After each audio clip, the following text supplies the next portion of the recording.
ನಮಸ್ತೆ ಸ್ನೇಹಿತರೆ. ಇವತ್ತು ನಾನು ಫಾರ್ ದ ಫಸ್ಟ್ ಟೈಮು ಒಂದು ವಿಡಿಯೋ ವ್ಲಾಗ್ನ ಮಾಡ್ತಾ ಇದ್ದೀನಿ. ನಾನು ನನ್ನ ಸ್ನೇಹಿತರೆಲ್ಲ ತಮಿಳ್ನಾಡಲ್ಲಿ ಇರ್ತಕ್ಕಂಥ ಅರುಣಾಚಲೇಶ್ವರ ದೇವಸ್ಥಾನಕ್ಕೆ ಹೋಗ್ತಾ ಇದ್ದೀವಿ. ಆ ಒಂದು ವಿಡಿಯೋ ವ್ಲಾಗ ನಾನಿವತ್ತು ನಮ್ಮ ಚಾನಲಲ್ಲಿ ತೋರಿಸ್ತಾ ಇದ್ದೀನಿ. ನಾನು ಇದು ಫಸ್ಟ್ ಟೈಮ್ ವಿಡಿಯೋ ಮಾಡ್ತಾ ಇರೋದ್ರಿಂದ ಏನಾದರೂ ತಪ್ಪನ್ಸಿದ್ರೆ ಅಥವಾ ಸರಿಯಾಗಿ ಬಂದಿಲ್ಲ ಅಂದರೆ ದಯವಿಟ್ಟು ಕ್ಷಮಿಸಿ ಅಂತ ಹೇಳಕ್ ಇಷ್ಟಪಡ್ತೀನಿ. ಬನ್ನಿ ಈ ಒಂದು ವ್ಲಾಗ್ನ ಸ್ಟಾರ್ಟ್ ಮಾಡೋಣ. ನಾವು ಕನಕಪುರದಿಂದ 7:30 ಶನಿವಾರ ಸಂಜೆ ನಾವು ಬಿಡ್ತಾ ಇದ್ದೀವಿ. ನಾವು 2 ಕಾರಲ್ಲಿ ಹೋಗ್ತಾ ಇದ್ದೀವಿ. ಒಂದು ಕಾರಲ್ಲಿ 4 ಜನ, ಇನ್ನೊಂದು ಕಾರಲ್ಲಿ 6 ಜನ. ನಾವು ಹೋಗ್ತಾ ಇರುವಂತ ಮಾರ್ಗ ಬಂದು ಆರೋಹಳ್ಳಿ, ಆನೇಕಲ್ಲು, ಹೊಸೂರು ಮಾರ್ಗವಾಗಿ ಅರುಣಾಚಲೇಶ್ವರ ದೇವಸ್ಥಾನಕ್ಕೆ ಹೋಗ್ತಾ ಇದ್ದೀವಿ. ಬನ್ನಿ ಜರ್ನಿನ ಸ್ಟಾರ್ಟ್ ಮಾಡೋಣ.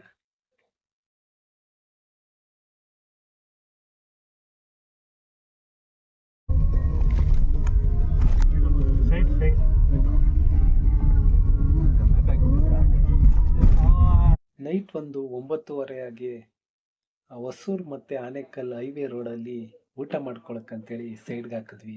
ನಮ್ಮ ತಂಗಿಯವರು ಒಳ್ಳೆ ಮಶ್ರೂಮ್ ಬಿರಿಯಾನಿನ ಬಂದಿದ್ರು.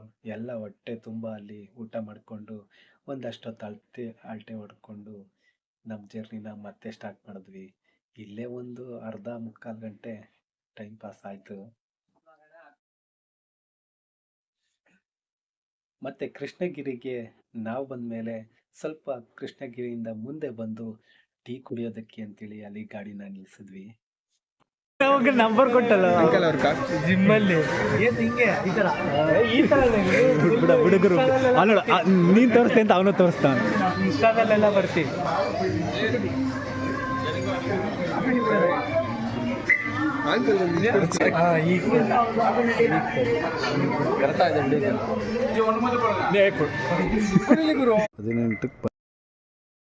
ಮಲೆಗೆ ಬಂದಾಗ ಸುಮಾರು 12:20 ಟೈಮ್ ಆಗಿತ್ತು. ಟೆಂಪಲಿಂದ 2 ಕಿಲೋಮೀಟರ್ ದೂರ ಇರ್ತಕ್ಕಂಥ ಗುರು ರೂಮ್ಸಲ್ಲಿ ನಾವು ರೂಮ್ನ ಮಾಡಿದ್ವಿ. ರೂಮು ಡಬಲ್ ಬೆಡ್ ಕೊಟ್ಟಿದ್ರು. ವಾಶ್ರೂಮ್ ಎಲ್ಲ ತುಂಬಾ ಚೆನ್ನಾಗಿತ್ತು, ತುಂಬ ನೀಟಾಗಿತ್ತು. ನಾವು ಫ್ರೆಶ್ ಅಪ್ ಆಗಿ ಎಲ್ಲ ರೆಡಿಯಾಗಿ ಹೋಗೋದಕ್ಕೋಸ್ಕರ ಈ ಒಂದು ರೂಮ್ನ ನಾವು ಮಾಡಿದ್ವಿ.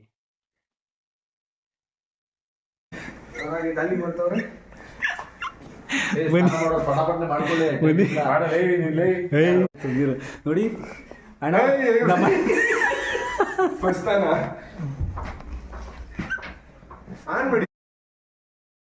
2 ಗಂಟೆ 12:30ಗೆ ರೆಡಿ ಆಗೋದಕ್ಕೆ ಅಂತ ಬಂದು ನಾವು ರೆಡಿ ಆದದ್ದು ಎಲ್ಲ 2 ಗಂಟೆ ಟೈಮ್ ಆಗಿತ್ತು.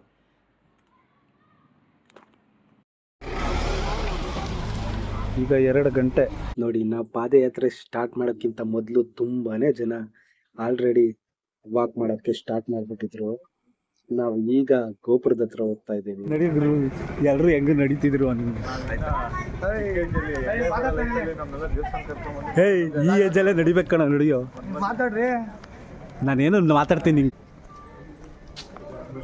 ನೋಡಿ, 5 ಗಂಟೆಗೆ ಇರೋ ದರ್ಶನಕ್ಕೆ ಆಲ್ರೆಡಿ 2 ಗಂಟೆಗೇ ಕ್ಯೂ ಕಾಯ್ಕೊಂಡು ಕೂತಿದ್ದಾರೆ. ಅಂದರೆ ಇನ್ನು ಬೆಳಗ್ಗೆ ಇನ್ನೂ ಎಷ್ಟು ರಶ್ ಆಗಬೇಡ, ನೀವೇ ಲೆಕ್ಕ ಹಾಕ್ಕೊಳ್ಳಿ. ಹಾಗೆ ಈಗ ರಾಜಗೋಪುರದ ಹತ್ರ ಬಂದ್ವಿ. ಈಗ ದೀಪನ ಹಚ್ಚಿಸಿ ನಮಸ್ಕಾರನ ಮಾಡಿ ನಾವು ಗಿರಿ ಪ್ರದರ್ಶನ ಸ್ಟಾರ್ಟ್ ಮಾಡ್ತೀವಿ.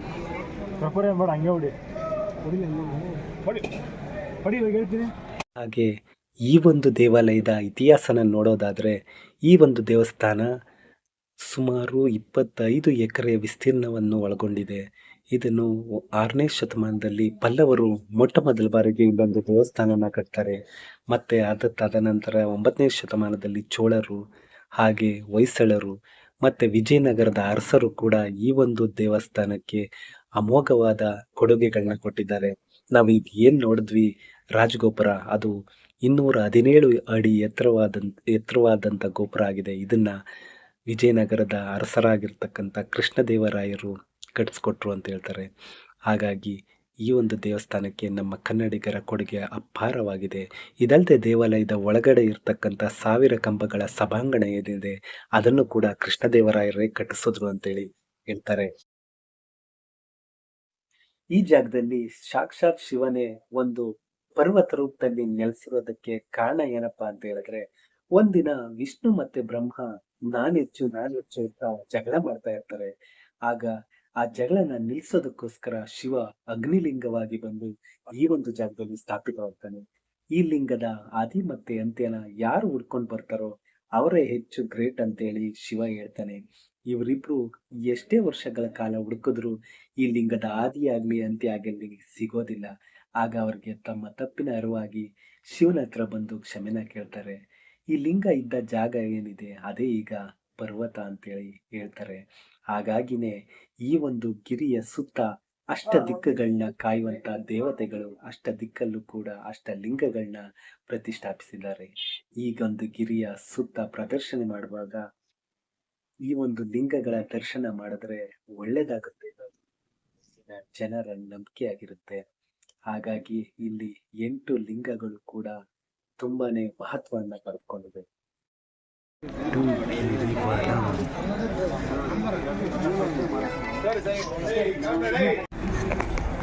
ಇವತ್ತು ಸಂಡೇ, ಅದರಲ್ಲೂ ಅಮಾವಾಸ್ಯೆ, ತುಂಬಾ ರಶ್ ಇದೆ ನೋಡಿ. ಆಲ್ರೆಡಿ ತುಂಬಾ ರಶಲ್ಲಿ ಜನ ಹೋಗ್ತಾ ಇದ್ದಾರೆ. ನಮಗೆ ಈ ಒಂದು ಪ್ರದಕ್ಷಿಣೆ ಜಾಗದಲ್ಲಿ ಸಿಗುವಂಥ ಮೊದಲನೇ ಲಿಂಗ ಇಂದ್ರಲಿಂಗ ಇದೆ. ಇಂದ್ರಲಿಂಗ ಇದನ್ನು ಸಾಕ್ಷಾತ್ ಇಂದ್ರನೇ ಸ್ಥಾಪಿಸ್ತಾ ಅಂತೇಳಿ ಹೇಳ್ತಾರೆ. ಇದು ಪೂರ್ವ ದಿಕ್ಕಲ್ಲಿ ಸ್ಥಾಪಿತವಾಗಿರ್ತಕ್ಕಂಥ ಲಿಂಗ ಇದಾಗಿದೆ. ನಾವು ಈ ಗಿರಿ ಪ್ರದರ್ಶನ ಮಾಡೋ ಸಂದರ್ಭದಲ್ಲಿ ನಮಗೆ ಇಲ್ಲಿ ಯಾವುದೇ ರೀತಿ ತೊಂದರೆ ಆಗೋದಿಲ್ಲ. ಯಾಕಂತ ಹೇಳಿದ್ರೆ ನಮ್ಗೆ ಏನು ಬೇಸಿಕ್ ಆಗಿ ಏನು ಬೇಕಾಗುತ್ತೆ ಪ್ರತಿಯೊಂದು ಕೂಡ ಇಲ್ಲಿ ನಮಗೆ ಸಿಗ್ತಾ ಹೋಗುತ್ತೆ. ಅಂದರೆ ಹಲವಾರು ಅಂಗಡಿಗಳು ಇಲ್ಲಿ ಓಪನ್ ಇರುತ್ತೆ, ಮತ್ತು ಕೆಲವು ಹೋಟೆಲ್ಗಳು ಕೂಡ ಸಹ ಓಪನ್ ಇರುತ್ತೆ. ಟಾಯ್ಲೆಟ್ ವ್ಯವಸ್ಥೆ ಆಗಿರ್ಬೋದು ಅಥವಾ ಎಷ್ಟು ದೂರ ನಡಿಬೇಕು, ಎಲ್ಲೆಲ್ಲಿ ಹೋಗಬೇಕು, ಪ್ರತಿಯೊಂದಕ್ಕೂ ಕೂಡ ಸೈನ್ ಬೋರ್ಡ್ಗಳಿವೆ. ಹಾಗಾಗಿ ಯಾವುದೇ ರೀತಿ ತೊಂದರೆ ಇಲ್ಲದೆ ಆರಾಮಾಗಿ ನಡ್ಕೊಂಡು ಹೋಗ್ಬೋದಾಗಿದೆ. ಈಗ ನಮಗೆ ಸಿಗೋದೆ ಎರಡನೇ ಲಿಂಗ ಅಗ್ನಿಲಿಂಗ. ಇದು ಆಗ್ನೇಯ ದಿಕ್ಕಿನ ಒಡೆಯ ಅಗ್ನಿದೇವನೇ ಈ ಒಂದು ಲಿಂಗನ ಪ್ರತಿಷ್ಠಾಪಿಸಿದ ಅಂತೇಳಿ ಹೇಳ್ತಾರೆ. ಇಲ್ಲಿ ಗಿರಿ ಪ್ರದರ್ಶನೆ ಮಾಡ್ತಾ ಇರ್ಬೇಕಾದ್ರೆ ನಿಮಗೆ ಹಲವಾರು ದೇವಸ್ಥಾನಗಳು ಸಿಗುತ್ತೆ. ಏನಿಲ್ಲ ಅಂದ್ರೂ 100 ದೇವಸ್ಥಾನಗಳು ನಿಮ್ಗೆ ಅಕ್ಕಪಕ್ಕದಲ್ಲೇ ಇರುತ್ತೆ. ಎಲ್ಲಾನು ನೋಡ್ಕೊಂಡು ಹೋಗ್ಬೇಕಾಗತ್ತೆ. ಎಲ್ಲೇ ತಿರುಗಿದ್ರು ಒಂದೊಂದು ದೇವಸ್ಥಾನ ನಿಮ್ಗೆ ಕಾಣಿಸುತ್ತೆ. ಸಿಗೋ 3ನೇ ಲಿಂಗನೇ ಯಮಲಿಂಗ. ಯಮಧರ್ಮರಾಯ ದಕ್ಷಿಣ ದಿಕ್ಕಿನ ಅಧಿಪತಿಯಾಗಿರ್ತಾನೆ. ಈ ಒಂದು ಯಮಧರ್ಮರಾಯನೇ ಸ್ವತಃ ಬಂದು ಇಲ್ಲಿ ಒಂದು ಲಿಂಗನ ಪ್ರತಿಷ್ಠಾಪಿಸಿದ್ದಾನೆ, ಅದೇ ಯಮಲಿಂಗ. ನಾವು ರಾತ್ರಿ ಹೊತ್ತು ಗಿರಿ ಪ್ರದರ್ಶನ ಮಾಡೋದ್ರಿಂದ ಏನಪ್ಪ ಅಂತ ಹೇಳಿದ್ರೆ, ಒಂದು ಲಾಸ್ ಅಂತ ಹೇಳಿದ್ರೆ ಯಾವುದೇ ದೇವಸ್ಥಾನಗಳು ಓಪನ್ ಇರಲ್ಲ. ಕೆಲವೊಂದು ಓಪನ್ ಇರುತ್ತೆ, 1, 2, 3, ಆದರೆ ಅದರಲ್ಲಿ ಶೂಟ್ ಮಾಡೋಕ್ಕೆ ಅವಕಾಶ ಇರಲ್ಲ.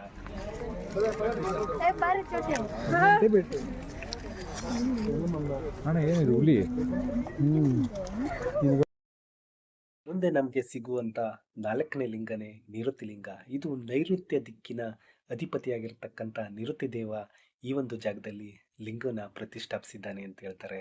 ಇದನ್ನ ದರ್ಶನ ಮಾಡೋದ್ರಿಂದ ಆರೋಗ್ಯ ಸಮಸ್ಯೆ ದೂರ ಆಗುತ್ತೆ ಅಂತೇಳಿ ಹೇಳ್ತಾರೆ.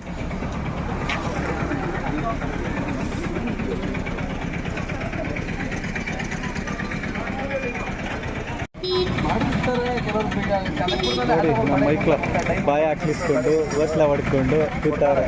ಬಂದ್ರು ಬೇಗ ವಾಕ್ ಮಾಡ್ರು ಅಂದ್ರೆ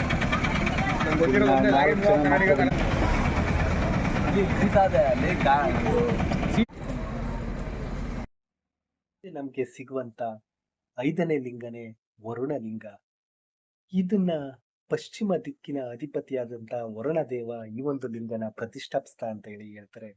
ಇದರ ದರ್ಶನನ ಪಡೆಯೋದ್ರಿಂದ ನಿಮ್ಗೆ ಯಾವುದೇ ಜನಗಂಡಾಂತರ ಇದ್ರೆ ಅದು ನಿವಾರಣೆ ಆಗತ್ತೆ ಅಂತೇಳಿ ಹೇಳ್ತಾರೆ. ಇದೇ ವರ್ಣಲಿಂಗ. ಸಿಗುವಂತ 6ನೇ ಲಿಂಗನೇ ವಾಯುಲಿಂಗ. ಈ ಒಂದು ಲಿಂಗವನ್ನ ಸಾಕ್ಷಾತ್ ವಾಯುದೇವನೇ ಇಲ್ಲಿ ಪ್ರತಿಷ್ಠಾಪಿಸ್ತಾ ಅಂತೇಳಿ ಹೇಳ್ತಾರೆ. ಹುಡುಗರು ಫುಲ್ಲು ಸಾಕಾಗಿ ಸುಸ್ತಾಗಿ ಹೊಟ್ಟೆ ಹಸಿವು ತಾಳಲಾರ್ದೆ ಬಿಸ್ಕತ್ತು ಬನ್ನು ತಿನ್ಕೊಂಡು ಒಂದು ಕಡೆ ರೆಸ್ಟ್ ಮಾಡ್ಕೊಂಡು ಕುಂತ್ಕೊಂಡ್ವಿ. ಇಲ್ಲ ಇನ್ನು ಪಕ್ಷಿ ಪ್ರದಕ್ಷಿಣೆ ವೀಕ್ಷಣೆ ಈ ವೆಂಕಟರಮಣ ಸ್ವಾಮಿ ನೋಡಿ ರಂಗನಾಥ ಸ್ವಾಮಿ ಮಲಗದ ನೋಡಿದ ಆಯ್ತು ತೋರಿಸ್ಬೇಕು ಆಯ್ತು ಬಿಡಿ ಸಿಗುವಂಥ 7ನೇ ಲಿಂಗನೇ ಕುಬೇರ ಲಿಂಗ. ಇದನ್ನ ಉತ್ತರ ದಿಕ್ಕಿನ ಅಧಿಪತಿಯಾಗಿರ್ತಕ್ಕಂಥ ಕುಬೇರ ದೇವನೇ ಇಲ್ಲಿ ಈ ಒಂದು ಲಿಂಗನ ಸ್ಥಾಪಿಸ್ತಾ ಅಂತ ಹೇಳ್ತಾರೆ. ಇದನ್ನ ದರ್ಶನ ಪಡೆಯೋದ್ರಿಂದ ನಮಗೆ ಸಾಲ ಬಾಧೆಗಳೆಲ್ಲ ತೀರುತ್ತೆ ಅಂತೇಳಿ ನಂಬ್ತಾರೆ.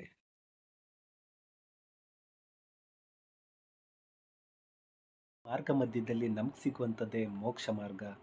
ಈ ಒಂದು ಜಾಗದಲ್ಲಿ ನಾವು ಇಲ್ಲಿ ನುಗ್ಗಿ ಬಂದರೆ ನಮಗೆ ಮೋಕ್ಷ ಸಿಗುತ್ತೆ ಅಂತೇಳಿ ಇಲ್ಲಿ ಜನರ ನಂಬಿಕೆ ಆಗಿರುತ್ತೆ.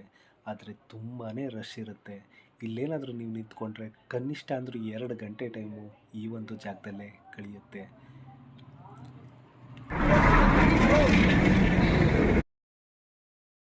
ಬಂದಿದ್ದು ಕೊನೆ ಲಿಂಗ ಈಶಾನ್ಯ ಲಿಂಗ. ಈ ಒಂದು ಲಿಂಗನ ನಾವು ದರ್ಶನ ಮಾಡೋದ್ರಿಂದ ನಮಗೆ ಮನಃಶಾಂತಿ ಸಿಗುತ್ತೆ ಅಂತ ಹೇಳ್ತಾರೆ. ಎಲ್ಲ 8 ಲಿಂಗಗಳನ್ನ ದರ್ಶನ ಮಾಡಿಕೊಂಡು ನಮ್ಮ ಒಂದು ಗಿರಿ ಪ್ರದರ್ಶನನ ಮುಗಿಸ್ತಾ ಇದ್ದೀವಿ. ನಾವು ಮುಗಿಸಿದ್ದು 6:45 ಆಗಿತ್ತು. 2 ಗಂಟೆಗೆ ಸ್ಟಾರ್ಟ್ ಮಾಡಿ 6:45ಗೆ ಮುಗೀತು. ಇನ್ನೂ ನಮ್ಮಲ್ಲಿ 6 ಜನ ಬರಬೇಕು. ನಾವು 4 ಜನ ಮಾತ್ರ ಬೇಗ ನಡ್ಕೊಂಡು ಬಂದ್ವಿ. ಇಲ್ಲಿ ಬಂದು ಅವ್ರಿಗೋಸ್ಕರ ಗೋಪುರದ ಮುಂದೆನೆ ಕಾಯೋಣ ಅಂತೇಳಿ ನಾವು ಮೊದಲೇ ಬಂದ್ವಿ. ನೋಡಿ ಬೆಳಗ್ಗೆ ಹೊತ್ತಲ್ಲಿ ಗೋಪುರ ಎಷ್ಟು ಸೊಗಸಾಗಿ ಕಾಣಿಸ್ತಾ ಇದೆ ಅಂತ.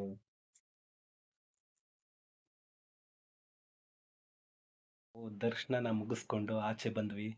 ಇದು ದೇವಸ್ಥಾನದ ಒಳಾಂಗಣದ ದೃಶ್ಯಗಳನ್ನ ನೀವು ಈಗ ನೋಡ್ತಾ ಇದ್ದೀರಾ. ನಾನು ಒಂದು ಹೇಳಕ್ಕೆ ಇಷ್ಟಪಡ್ತೀನಿ, ನೀವು ವೀಕ್ಲಿ ಡೇಸಲ್ಲಿ ಬರೋದು ತುಂಬಾ ಬೆಸ್ಟು ಅಂತ ಹೇಳ್ಬೋದು. ಯಾಕಂದರೆ ವೀಕೆಂಡಲ್ಲಿ ಅಥವಾ ವಿಶೇಷ ದಿನಗಳಲ್ಲಿ ನೀವೇನಾದರೂ ಬಂದರೆ ಕನಿಷ್ಠ ಒಂದು 8ರಿಂದ 10 ಅವರು ನೀವು ಕ್ಯೂ ಅಲ್ಲೇ ನಿಂತ್ಕೋಬೇಕಾಗುತ್ತೆ. ಅಷ್ಟೊಂದು ರಶ್ ಇದೆ. ನಾವು ಬಂದಿದ್ದು ಅಮಾವಾಸ್ಯೆ ದಿನ, ತುಂಬಾ ರಶ್ ಇತ್ತು. ಇನ್ನೇನಾದರೂ ಹುಣ್ಣಿಮೆ ದಿನ ಬಂದರೆ ಈಗ ಎಷ್ಟು ಜನ ರಶ್ ಇದ್ದಾರೆ, ಅದರಿಂದ ತ್ರಿಬ್ಬಲ್ಲು ಜನ ಜಾಸ್ತಿ ಇರ್ತಾರಂತೆ. ನೋಡಿ ಎಲ್ಲಿ ನೋಡಿದ್ರೂ ಕ್ಯೂಗಳೇ ಇದೆ. ಅಷ್ಟು ರಶ್ಶು, ತುಂಬಾ ರಶ್ ಇರುತ್ತೆ. ಮಾತ್ರ ದೇವಸ್ಥಾನ ನೀವೇನಾದರೂ ಈ ಕಡೆಗೆ ಬರೋದಿದ್ರೆ ನೋಡಿಕೊಂಡು ವೀಕ್ಲಿ ಡೇಸಲ್ಲಿ ಆದಷ್ಟು ಬರೋಕ್ಕೆ ಟ್ರೈ ಮಾಡಿ ಅಂತ ಹೇಳಕ್ಕೆ ಇಷ್ಟಪಡ್ತೀನಿ. ಈ ಒಂದು ವಿಡಿಯೋ ನಿಮಗೆ ಇಷ್ಟ ಆಗಿದ್ದರೆ ಖಂಡಿತ ಲೈಕ್ ಮಾಡಿ, ಸಬ್ಸ್ಕ್ರೈಬ್ ಮಾಡಿ, ನಮ್ಗೆ ಈ ಥರ ಸಪೋರ್ಟ್ ಮಾಡಿ ಅಂತ ಹೇಳಕ್ಕೆ ಇಷ್ಟಪಡ್ತೀನಿ. ಇದು ನನ್ನ ಫಸ್ಟ್ ವಿಡಿಯೋ ಆಗಿರೋದ್ರಿಂದ ಏನಾದರೂ ತಪ್ಪಾಗಿದ್ದರೆ ಕ್ಷಮಿಸಿ. ನಿಮ್ಗೇನೇ ಡೌಟ್ ಇದ್ದರೂ ಕಮೆಂಟ್ ಮಾಡಿ ತಿಳಿಸಿ, ಅದಕ್ಕೆ ನಾನು ಕರೆಕ್ಟಾಗಿ ಆನ್ಸರ್ ಮಾಡ್ತೀನಿ ಅಂತ ಹೇಳ್ತಾ ಈ ಒಂದು ವಿಡಿಯೋನ ಇಲ್ಲಿಗೆ ಮುಗಿಸ್ತಾ ಇದ್ದೀನಿ. ಸಿಗ್ತೀನಿ ನೆಕ್ಸ್ಟ್ ವಿಡಿಯೋದಲ್ಲಿ. Thank you.